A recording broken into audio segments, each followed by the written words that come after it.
ये वीडियो हमारे देश की दलाल मीडिया के लिए है, जिनका मानना है कि अगर पेट्रोल डीजल पर 7-8 रुपए बढ़ भी जाते हैं तो इससे कुछ खास इम्पैक्ट पड़ेगा नहीं।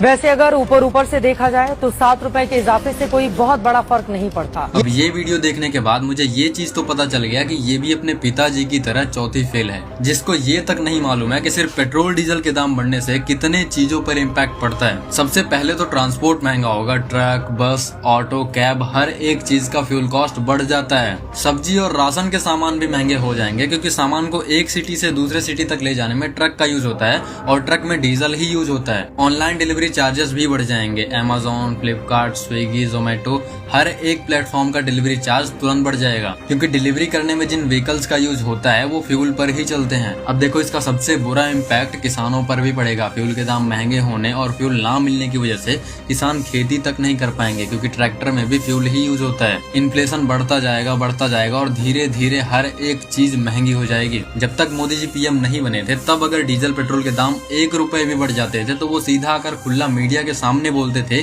कि ये उनकी नाकामी का जीता जागता सबूत है। जिस प्रकार से पेट्रोल के दाम बढ़ा दिए, ये दिल्ली सरकार की शासन चलाने की नाकामयाबी का जीता जागता सबूत है।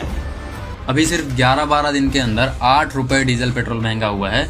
मोदी जी, ये आपके नाकामी का जीता जागता सबूत है। और ये लोग हमारे देश के सबसे बड़े कलंक हैं, जिनको पत्रकारिता करने के साल में 10 से 12 करोड़ रुपए मिलते हैं। और पत्रकारिता के नाम पर इनको सिर्फ मोदी सरकार की तारीफें करना, मोदी सरकार के तलवे चाटना और ऑपोजिशन को नीचा दिखाना, बस यही आता है। मैं हमेशा बोलता हूँ कि देश का बेड़ा गर्क करने में अगर सबसे बड़ा हाथ किसी का है तो वो हमारे देश की दलाल मीडिया का है। जो काम हमारे देश की दलाल मीडिया पैसे लेकर भी नहीं करती है, वो काम हम जैसे सैकड़ों इन्फ्लुएंसर्स बिना पैसे के करते हैं। तो आप सपोर्ट दिखाने के लिए फॉलो कर सकते हैं। बाकी जय हिंद, जय भारत दोस्तों।